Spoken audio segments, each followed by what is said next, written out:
and welcome to the Louvre. You're with my pet Paris, I'm with Lucien. Hey everybody.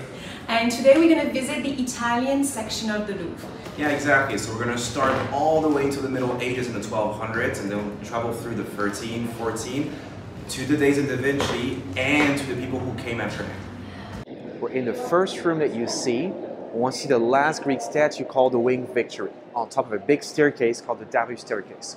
When you're in front of the Victory, you take a right and you are immediately into this room. And in this room, you have two frescoes by Botticelli.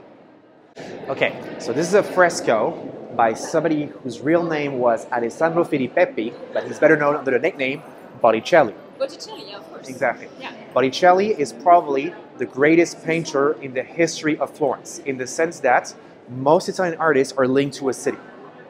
Da Vinci, he spent most of his time in Milan. Raphael is a guy from Rome. But Botticelli, he's a Florence guy through and through. He was born in Florence and he died in Florence. The only time in his whole life where he left Florence was for 1 year to go help paint frescoes next to the Sistine Chapel in the Vatican. And that was it. Because he lived his whole life in Florence, he was very close to a family called the Medicis, who ruled over Florence. And so most of his works are directly ordered by the Medici or their friends. For instance, this fresco was designed to be in the bedroom of a family called the Lemmi family, who were close friends of the Medicis. The two frescoes show two different people. In this one, there's a man with really long hair, even longer than mine, and he's being brought by the goddess Venus to the 7 liberal arts, meaning each and every one of the women here represents one of the arts they were supposed to learn about in high school, back in the Florence of the late 1400s. Now watch out, what they call arts might be different from what we call arts, because for them, grammar is one of these arts. So this one is also by Botticelli, also for the same couple who live in the Via Lemmi. It's just on a different wall. And in this one, you have the woman on her side, to whom 4 different women are bringing gifts. The first one, the head of the group, is Venus, once more. Venus is there twice, if you notice, because she's the goddess of love. And she's being accompanied by the 3 Graces, 3 women that are always together in Greek and Roman mythology.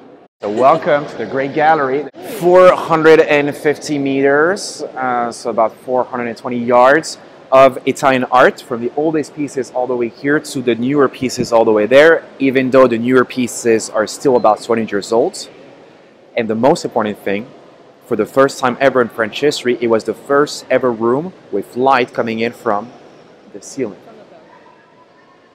So when the Great Gallery was built? So it was built in the early 1600s under a king called Henry IV, for a reason that has nothing to do with Italian paintings. Okay. It was built to connect the old Louvre building that used to be all the way over there to a new palace called the Tuileries Palace that used to be just over here. But back when it was built, it was very different because the ceiling had no light. It was a decorated ceiling. And since there was no paintings on this wall, it was all windows. And that was great because just behind this wall, we have the Seine River. So it wasn't called the Great Gallery, it was called the Gallery by the River. In this painting, Raphael takes on an extremely traditional subject, a Virgin Mary with her son Jesus and his cousin, Saint John the Baptist. Saint John the Baptist is easy to recognize. He's the one who's already holding a stick in the shape of a Latin cross. What makes this painting so interesting is, one, the treatment of the background, because Raphael decides to mix a typical Italian background with a typical background from the Netherlands. So what's Italian here? It's the blue mountains. And the blue tends to fade away to give you the illusion that the mountains with the blue that has faded are even further away. So that's the Italian. The fancy word for it is atmospherical perspective, or just Italian blue mountain. And so for the Holland, Flemish, or Dutch, all those 3 words mean the exact same thing. They specialize in trying to put in as much detail as possible.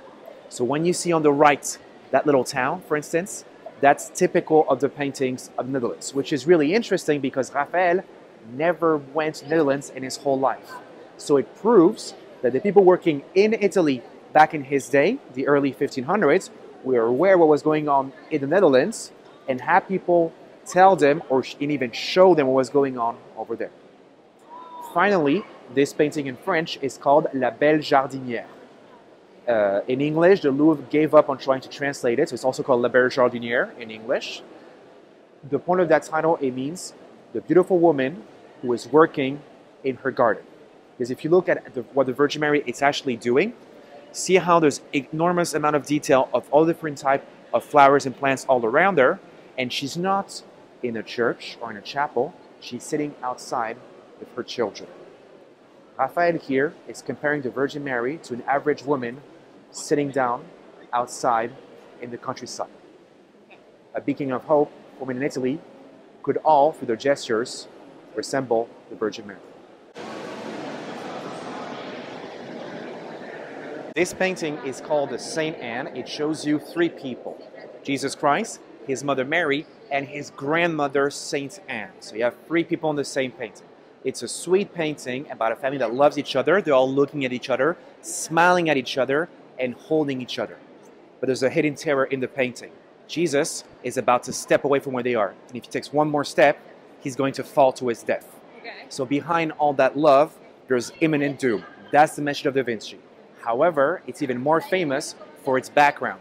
Those beautiful blue mountains, exactly. And if you look at them, it feels like there's even more mountains, but you can't just quite see them. This technique, it's called sfumato in Italian. It means smoke or haziness. And it's Da Vinci's way of painting over his drawing so you can just barely see it, and yet not enough. Which means that the more you look at it, one, the more mountains you will see, but second, his mountains look further away than any other mountains in the history of Italian painting. Nice. So right now, outside of the St. Anne in the Great Gallery, you can see a painting called Lady from Milan, and another one which is called the Virgin of the Rocks. When I say there's 4 Da Vinci paintings in the Great Gallery, you probably think the Mona Lisa is one of them. It used to be the case until 1975, and then she became so famous that we had to move her to her own room. This is huge. This is massive. It's 600 square feet, so wow. Bigger than most Parisians' apartments. It's the reason why the Mona Lisa looks so small, because it's facing it. This painting is called the Cana Wedding by an artist called Paolo Cariari, who's most famous under his nickname Veronese, because he came from Verona, close to Venice, and he made it in 3.5 years, from 1563 to 1567. It was made for a monastery in Venice, which is called San Giorgio Maggiore. It was made specifically for the dining hall of the monks of that monastery. And so that's why it's so big, because it had to cover the whole wall. And what's so important too is that we are in Venice, because usually Italians, if they have to cover the whole wall, they'll just paint over it. It's called fresco. But you can't do that in Venice. It's too humid, too much water. So you have to do canvas like this one. That's what allowed Napoleon, 230 years later, to steal it and bring it back to the Louvre, where it still is to this day.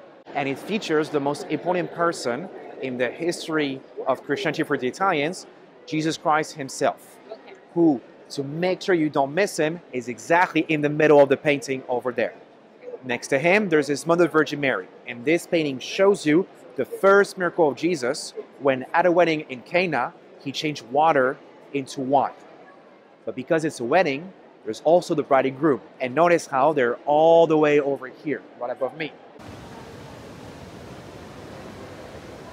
The Mona Lisa is in this room, although she shouldn't be, because the room for paintings from Venice, because back in the 1970s, she became more and more popular. The crowds were too big in the Great Gallery, so they had to move them into this room in the name of crowd control.